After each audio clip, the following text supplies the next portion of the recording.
Hello दोस्तों, नमस्कार। RJ Hindi कहानी में आपका बहुत बहुत स्वागत है। दोस्तों, कहानी का पूरा आनंद लेने के लिए वीडियो को लास्ट तक देखें। अगर कहानी पसंद आए तो कृपया चैनल को जरूर सब्सक्राइब करें और वीडियो को लाइक करें। तो दोस्तों चलिए शुरू करते हैं। हॉस्पिटल के बेड पर लेटी रिया अपने पूरे होशो हवास में नहीं थी। उसने सामने डॉक्टर को देखा और धीमी आवाज में बोली, समीर। फिर बेहोश हो गई। डॉक्टर समीर अचानक यूं रिया को इतने सालों बाद ऐसी हालत में देखकर हैरान था। वो समझ नहीं पा रहा था कि वो क्या करे। डॉक्टर समीर रिया की ये हालत देख उसका कलेजा फटा जा रहा था। उसके जख्म, दर्द, तकलीफ उससे देखी नहीं गई। वो भागकर अपने केबिन में आ गया। उससे रिया के जख्म बर्दाश्त नहीं हो रहे थे। पहली बार किसी के जख्मों से इतनी तकलीफ हुई थी। ये जख्म सीधे दिल को तकलीफ पहुंचा रहे थे। वैसे तो वो बहुत बड़े बड़े ऑपरेशन कर चुका था। कई गंभीर एक्सीडेंट में हाथ या पैर खो चुके लोगों का सफलतापूर्वक इलाज कर चुका था। पर आज जब अचानक से रिया को ऐसी हालत में देखा तो उसके आंखों में दर्द उतर आया था। उसकी इस हालत पर वो अपने अंदर एक टीस महसूस कर रहा था। अपनी टेबल पर सिर झुकाए एक अजीब सी कसमकस से गुजर रहा था। उसकी आंखें आंसुओं से भर आई थी। आंसुओं की कई बूंदें एक के बाद एक टेबल पर गिर पड़ी। खुद को संभाला और फिर एक नंबर डायल किया। डॉक्टर बनर्जी, समीर ने धीरे से कहा। यस डॉक्टर समीर, क्या हुआ? समीर कुछ बोल ही नहीं पाया। फोन कट गया। कुछ मिनट बाद ही डॉक्टर बनर्जी समीर के केबिन में थे। क्या हुआ समीर? डॉक्टर बनर्जी ने समीर के कंधे पर हाथ रखते हुए कहा। जैसे ही डॉक्टर बनर्जी ने अपना हाथ समीर के कंधे पर रखा, समीर के सब्र का बांध टूट गया। वो रो पड़ा। डॉक्टर बनर्जी हॉस्पिटल के सीनियर डॉक्टर थे, उम्र में समीर के पिता समान, पर समीर के बहुत अच्छे दोस्त थे। उन्होंने कभी समीर को उदास भी नहीं देखा और आज फूट फूट कर रोते हुए देखा तो उन्हें बहुत चिंता हुई। डॉक्टर बनर्जी ने उन्हें गले से लगाकर सांत्वना देते हुए कहा, समीर बताओ मुझे क्या हुआ है।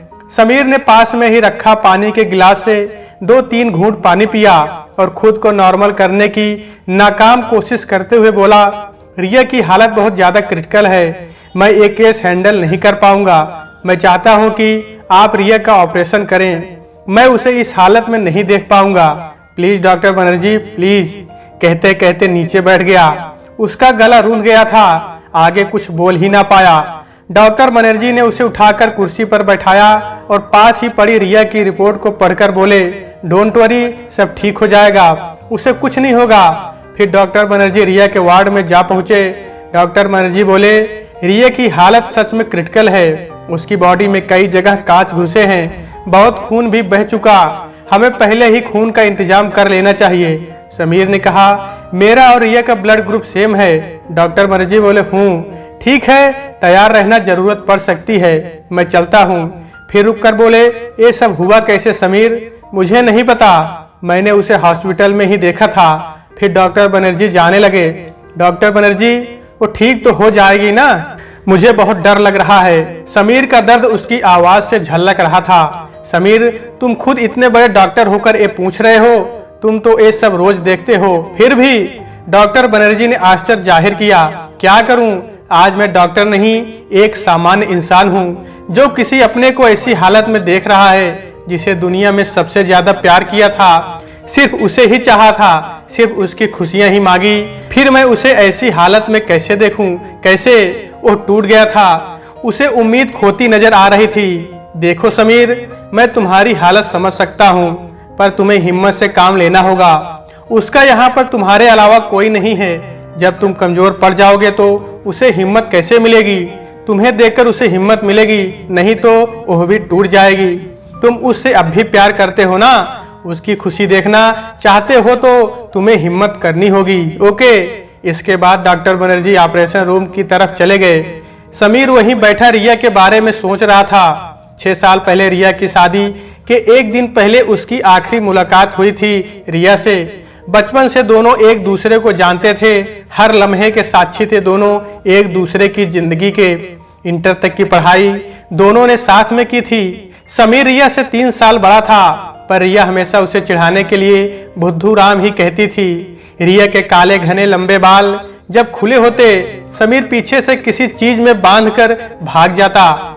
फिर जब रिया छुड़ाते छुड़ाते थक कर रोने वाली होती तब समीर आकर उसके बाल छुड़ाता और बोलता, इतने बड़े बाल क्यों रखती है, छोटे रखा कर, नहीं तो मैं तुझे ऐसे ही परेशान करूंगा और तू मुझे बुद्धू राम मत बोला कर, समझी।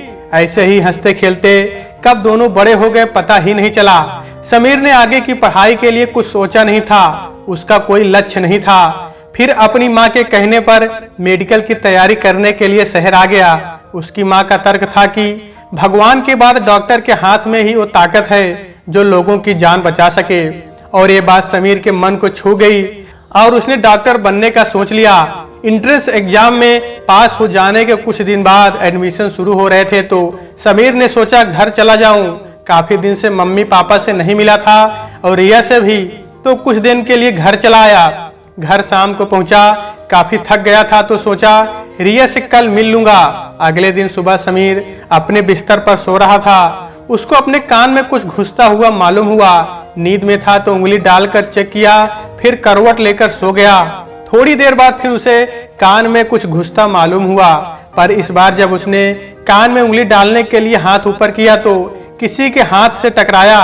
उसने हाथ पकड़ लिया और उठ बैठा। फिर रिया की बच्ची कहते हुए दूसरा हाथ मारने के लिए उठाया, पर रिया की बंद आंखें, खूबसूरत चेहरे पर डर, घबराहट और डर से भिजे होठ, चेहरे पर बालों की लट। समीर ने पहली बार ऐसे इतने ध्यान से रिया को देखा और देखता ही रह गया। उसे अपने अंदर कुछ महसूस हो रहा। ये एहसास पहली बार था और शायद दोनों तरफ था। जब समीर के उंगलियों की छुअन को रिया ने अपने चेहरे पर महसूस किया तो उसने धीरे से आंख खोली। समीर उसके बालों को उसके चेहरे से हटा रहा था। दोनों एक दूसरे की आंखों में खो गए थे। एक नए रिश्ते की शुरुआत हो चुकी थी। रिया शर्मा गई थी, वहां से भाग जाना चाहती थी और इसी कोशिश में उठी भी, पर समीर ने उसकी कलाई पकड़ अपनी तरफ खींचा तो दोनों एक दूसरे के ऊपर बिस्तर पर आ गिरे। फिर दोनों एक दूसरे की आंखों में नए सपने, नए एहसास, नई भावनाओं से परिचय हो रहा था। रिया के चेहरे पर आ रही बालों की लटों को जैसे ही हटाने के लिए समीर ने अपनी उंगलियों को उसके चेहरे से लगाया। रिया ने समीर को जोर का धक्का दिया और उठकर भाग गई, पर उसका दुपट्टा समीर के पास रह गया, जो आज तक रिया की पहली और आखिरी निशानी के रूप में समीर के पास है। फिर अगले ही दिन समीर को अचानक से कॉलेज जाना पड़ गया, हॉस्टल के लिए। उसके बाद जल्दी ही कॉलेज शुरू हो गया तो वह वापस आया ही नहीं। फिर अपनी कॉलेज लाइफ में बिजी हो गया। कुछ दिन बाद उसके एग्जाम सिर पर आ गए थे, तभी पता चला कि रिया की शादी तय हो गई है। उसका दिल टूट गया था, पर वह रिया को दुविधा में नहीं डालना चाहता था, इसलिए उसने रिया से होने वाली कभी कभार की बातों को एकदम से बंद कर दिया। पर उससे एक बार मिलना चाहता था। कॉलेज से छुट्टी लेकर घर आया। उसके 10 मिनट बाद ही रिया की छोटी बहन मानसी आई और हाँफते हुए बोली, भैया आपको दीदी ने बुलाया है। ठीक है, तुम चलो, मैं आता हूँ, समीर ने जवाब दिया। थोड़ी देर बाद रिया और समीर एक दूसरे के सामने थे। हमेशा एक दूसरे से लड़ने वाले तुरंत तू मैं शुरू हो जाती थी। आज 15 मिनट से सिर्फ एक दूसरे को देख रहे थे। उन्हें बात करने के लिए शब्द नहीं मिल रहे थे और उनके दिल को बात करने से फुर्सत नहीं थी। मेरी याद नहीं आई तुम्हें? रिया ने अपने आंसुओं को पीते हुए पूछा। नहीं, क्योंकि मैं तुम्हें कभी भूला ही नहीं, अपनी तकलीफ छुपाते हुए मुस्कुराकर समीर बोला। रिया समीर को गले से लगाना चाहती थी, पर कुछ नए भावी बंधनों ने उसे रोक लिया। ये तुम्हारी शादी का तोहफा, तुम हमेशा खुश रहो, कांपते हाथों से उसकी तरफ बढ़ाया। उसकी आवाज बड़ी मुश्किल से निकल रही थी। आज क्यों? शादी तो कल है ना? रिया ने कहा। मैं कल नहीं आ पाऊंगा, वापस जा रहा हूँ, एग्जाम शुरू होने वाले हैं ना।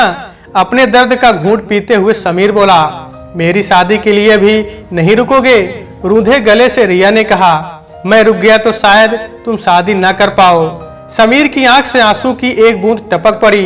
हाँ समीर, तुम मत आना, नहीं तो मैं सच में शादी नहीं कर पाऊंगी, कहते कहते रो पड़ी रिया और चली गई वहां से। समीर के सब्र का बांध भी टूट गया था। पूरी रात छत पर बैठकर रोता रहा। अगले दिन समीर हॉस्टल चला गया और रिया ससुराल चली गई।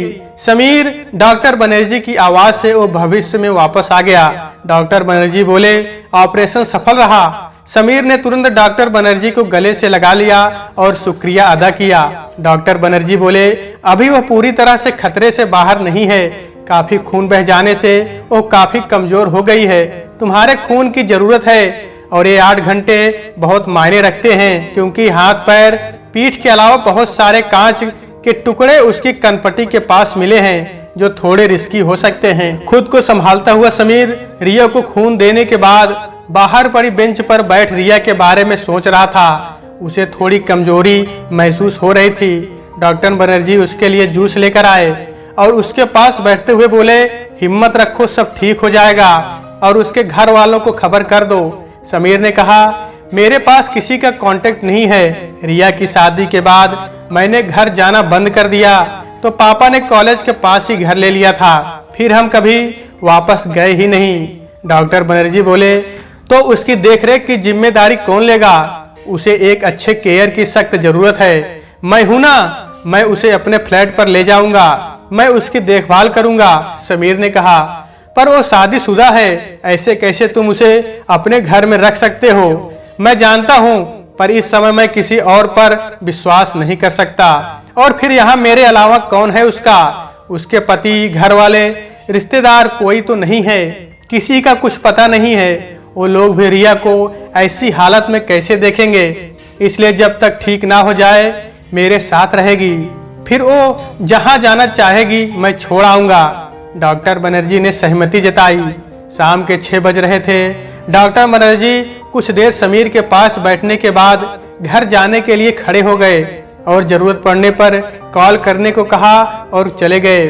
समीर जाकर रिया के पास बैठ गया और रिया के साथ हुए इस भयानक हादसे के बारे में सोच रहा था, पर किसी निष्कर्ष पर नहीं पहुंच सका। वो सोचते सोचते वहीं सो गया। सुबह के 7 बज चुके थे। समीर उठा तो उसने देखा वो अपने केबिन में है। फिर सामने से आते हुए डॉक्टर बनर्जी मुस्कुराकर बोले, मैं लेके आया हूं तुम्हें। तुम गहरी नींद में थे तो जगाना ठीक नहीं समझा।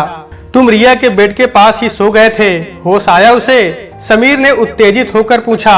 डॉक्टर बनर्जी ने ना में सिर हिलाया। समीर भागकर रिया के पास पहुंचा। वो अब भी बेहोश थी। डॉक्टर बनर्जी ने 8 घंटे बोला था, पर 12 घंटे से ज्यादा का समय हो गया था, पर रिया को होश नहीं आया था। समीर रिया के पास ही बैठ गया। वो एकटक निरीह भाव से रिया को देख रहा था। आज अपने आप को बहुत लाचार महसूस कर रहा था। उसने रिया के हाथ को अपने कांपते हाथों से उठाकर अपने हाथ में रखा। थोड़ी देर बाद उसे रिया के हथेली में हरकत होती हुई महसूस हुई। तब उसने उसके चेहरे की तरफ देखा। रिया को होश आ रहा था। समीर ने जल्दी से डॉक्टर बनर्जी को बुलाया। उन्होंने आकर दोबारा रिया का चेकअप किया। रिया की हालत काफी हद तक कंट्रोल में थी, पर रिया को बात करने और दिमाग पर जोर डालने से मना किया था, क्योंकि कान के पास लगे टाकों के खुलने का डर था और कमजोरी भी ज्यादा थी। समीर रोज आकर घंटों उसके पास बैठता, पर बोलता कुछ नहीं, सिर्फ उसे देखता रहता। उसको दवाई देना, खाना खिलाना सब अपने हाथों से करता, और अगर रिया कुछ कहने की कोशिश करती तो चुप रहने का इशारा करता और कहता, पहले ठीक हो जाओ फिर बात करना। फिर उसने रिया को कहानियां, कविताएं पढ़कर सुनाना शुरू कर दिया, जिससे रिया को बोरियत न महसूस हो। 1 हफ्ते बाद हॉस्पिटल से डिस्चार्ज कर अपने फ्लैट में रिया को ले आया। यहाँ वो अकेला ही रहता था। उसके माँ बाप अब भी उसके कॉलेज के पास वाले घर में ही रहते थे। समीर ने रिया को अपना छोटा सा फ्लैट दिखाया।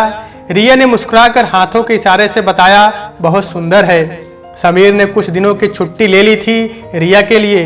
अब रिया ने थोड़ा थोड़ा बोलना शुरू कर दिया था, पर समीर अब भी उससे ज्यादा बात करने से मना करता था। समीर रिया का पूरा ख्याल रखता था, रिया की पसंद नापसंद का भी ध्यान रखता, उसे हमेशा खुश रखता था। अब पूरा दिन समीर और रिया का साथ साथ बीतता, साथ में खाना खाना, समीर का किताबें पढ़कर सुनाना, मूवी देखना और बातें करना, जिसमें रिया का रोल सिर्फ सुनने व देखने वाले का होता था। बरसों के बाद इतनी खुशी रिया को मिली थी और समीर भी, इसलिए उसकी सेहत में दोगुनी गति से सुधार हो रहा था। घाव भी तेजी से भर रहे थे। इस तरह 20 दिन बीत गए। अब काफी हद तक रिया के घाव भर चुके थे, और सबसे अच्छी बात यह थी कि सिर में लगी चोट का नकारात्मक प्रभाव नहीं पड़ा था। अब वो आराम से बोल सकती थी, सारे काम कर सकती थी। वो सबसे ज्यादा खुश तो इस बात से थी कि वो समीर से दोबारा मिल गई। एक दिन दोनों बैठे तो रिया ने कहा, तुमने शादी क्यों नहीं की? इसका कोई जवाब समीर के पास नहीं था, पर कुछ तो बोलना ही था तो कह दिया, कोई ऐसा मिला ही नहीं जो मुझे पसंद आए। रिया हल्का सा मुंह टेढ़ा कर मुस्कुरा दी। मुझे लगता है तुम्हारे घर पर अब खबर कर देनी चाहिए, सब बहुत परेशान होंगे। काफी दिन हो गए, मुझे तुम्हारे घर का ना पता ही मालूम था ना ही कोई नंबर था, और मैं तुम पर कोई प्रेशर नहीं डालना चाहता था, इसलिए कभी पूछा नहीं। तुम चाहो तो अपने घर से बात कर सकती हो। समीर ने फोन उसकी तरफ बढ़ाते हुए कहा। इतना सुनते ही रिया की आंखें भर आई थी। वो कमरे की तरफ भाग गई। समीर थोड़ी देर बाद उसके कमरे में गया और धीरे से पूछा, क्या हुआ रिया, घर पर कोई लड़ाई झगड़ा हुआ था क्या? रिया ने रोते हुए ना में सिर हिलाया। समीर ने फिर कुछ ना पूछकर रिया को पानी लाकर दिया। पानी पीने के बाद समीर ने उसके आंसू पोंछते हुए बेड पर बिठाया और कहा, तुम घबराओ मत, मैं तुम्हारे साथ हूँ। बताओ क्या हुआ है, तुम यहाँ और अकेले कैसे? तुम्हारे पति कहाँ है? वो साथ क्यों नहीं है? क्या उसने धोखा दिया है तुम्हें? समीर के सवाल खत्म ही नहीं हो रहे थे। रिया बेड से उतरकर खिड़की के पास जा खड़ी हुई और सपाट शब्दों में कहा, ओ अब इस दुनिया में नहीं है। समीर रिया की बात सुनकर एकदम से शांत हो गया और रिया का चेहरा देख रहा था। उसकी आंखों से आंसू तो बह रहे थे, पर चेहरा भावविहीन था। उसे रिया के लिए डर लग रहा था। रिया ने कहना शुरू किया, शादी के एक हफ्ते बाद हनीमून के लिए टिकट बुक थे, तो घर वालों ने कुलदेवी के मंदिर जाकर आशीर्वाद लेने को कहा। अगले दिन हम कार से निकल गए। कुलदेवी के मंदिर से वापस आते समय हमारी कार का बहुत भयंकर एक्सीडेंट हो गया, जिसमें मैं तो बच गई पर अजय ना बच सका। इसके बाद मेरे ससुराल वालों ने मुझे यह कहकर मेरे घर वापस भेज दिया कि मैं मनहूस हूँ। मैं उनके बेटे को खा गई। वो लोग मुझे अपने घर में नहीं रखना चाहते थे। मैं घर आ तो गई, पर यहाँ भी लोगों का रवैया बदल गया था। बुआ जी के कहने पर मुझे विधवा आश्रम में छोड़ दिया गया। मैं बहुत चीखी, चिल्लाई, गिड़गिड़ाई, अपने ही घर में रहने के लिए एक कोने की भीख मांगी, पर मेरी किसी ने ना सुनी और ना ही मेरी हालत पर किसी को तरस आया। मुझसे ज्यादा उन्हें अपनी इज्जत और मानसी की शादी की चिंता थी। उनका कहना था कि अगर मैं घर में रही तो मानसी की शादी में अड़चन आएगी। मैं अब तक विधवा आश्रम में ही थी, अपनी जिंदगी के बचे दिन काट रही थी। हर रात की खामोशी और तन्हाई से मेरी जंग छिड़ती थी। वहां पर बहुत सारी पाबंदियां थी जिनसे मेरा वहां दम घुटता था। रीत रिवाज के नाम पर वहां के लोगों ने ना जाने कौन कौन सी मानसिक और शारीरिक कष्ट दिए। उसी रीत रिवाज के नाम पर मेरे बालों को काट दिया गया। मैंने बहुत बार कहा कि मेरे बाल मत काटो, रोई भी, पर जब माँ बाप ने नहीं सुनी तो वो सब तो बेगाने थे, वो क्यों सुनते? भगवान तो लगता था मुझे भूल ही गए हैं कि उन्होंने भी मुझे बनाया है। मैं भी इस सृष्टि का एक हिस्सा हूँ। मुझे भी खुशियों के साथ जीने का हक है। मैं तो हंसना ही भूल गई थी। रोने पर आंखों से आंसू भी नहीं निकलते थे। आंसू भी सूख कर साथ छोड़ चुके थे। हर तरफ मुझे अंधेरा ही नजर आता था, घना अंधेरा। हर रात मेरे मन में आत्महत्या के ख्याल आते, पर एक नई सुबह की उम्मीद लिए मैं वह रात भी काट लेती। वहां भी मुझसे कोई बात नहीं करता था। शादी के एक हफ्ते के अंदर पति का मर जाना, इससे वो लोग भी मुझे मनहूस मानने लगे थे। वहां बस मुझे 2 वक्त का खाना और रहने का स्थान मिला था। दिन तो कट जाते, पर हर रात मेरे लिए अमावस की रात होती थी। मैं अपनी जिंदगी से निराश हो चुकी थी। हर तरफ से मुझमें जीने की कोई इच्छा नहीं बची थी, क्योंकि जीने की कोई वजह ही नहीं बची थी। घर से भी कभी कोई मुझे देखने तक नहीं आया। मेरा तो अपना भी कहने के लिए कोई नहीं था। शायद किसी से कह पाती तो दुख कम हो जाता, पर कोई दुख भी बांटने वाला नहीं था। दिल करता था कि कोई आए और गले लगाकर कहे, रिया सब ठीक हो जाएगा, पर कोई नहीं था मेरे पास। बहुत जोर से चीखने का मन होता था। दिल करता था कि अपने शरीर पर इतने घाव करूं कि खुद गिन ना पाऊं। अंदर ही अंदर मैं मर चुकी थी, शायद जिंदा लाश बन गई थी। पता नहीं किस गुनाह के लिए मुझे इतनी बड़ी सजा दी जा रही थी। इस सजा से तो अच्छी मौत लग रही थी मुझे। मेरी पूरी जिंदगी तबाह हो गई थी, पर शायद तुमसे मिलना बाकी था जो मैं मरी नहीं। हॉस्पिटल पहुंचने वाली रात को मैं आत्महत्या के ही इरादे से वहां से भागी थी, पर ये भी ऊपर वाले को मंजूर नहीं था। 3-4 गुंडे मेरे पीछे पड़ गए। उन्हीं से भागते भागते मैं सामने आ रही गाड़ियों को देख नहीं पाई। गाड़ियों से टकराने के समय मैं पीछे गुंडों को देख रही थी। अचानक से सामने तेज आवाज, रोशनी, मुझे कुछ समझ ना आया। मैं बहुत तेज दौड़ रही थी, खुद को संभाल नहीं पाई और उन गाड़ियों से मैं भी टकरा गई। उसके बाद क्या हुआ मुझे नहीं पता। जब थोड़ा होश आया तो मैं हॉस्पिटल में थी, पर तब भी अफसोस ही हुआ कि मौत ने भी मुझ मनहूस को नहीं अपनाया और माँ बाप ने भी।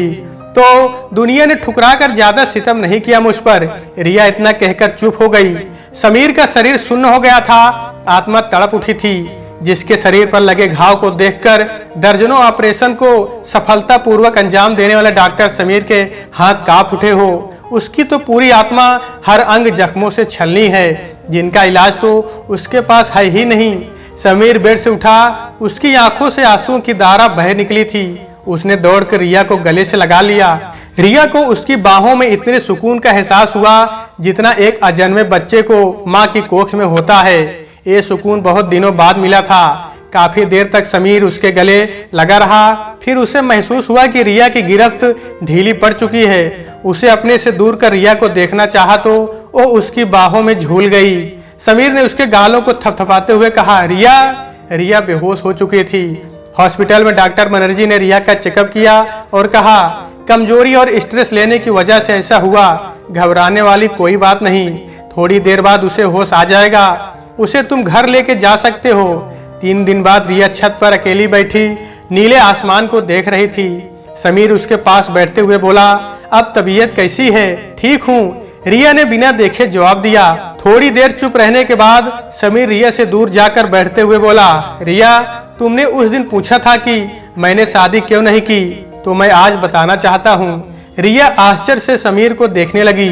समीर ने आगे कहा, मैंने सिर्फ तुमसे प्यार किया था, मैं किसी को धोखा नहीं देना चाहता था। जो प्यार मैंने तुमसे किया था वो किसी और को नहीं दे पाता, ये उसके साथ अन्याय होता, इसलिए मैंने शादी ना करने का फैसला किया। मम्मी पापा ने ज्यादा दबाव डाला तो यहाँ आ गया और अकेले रहकर जॉब करने लगा।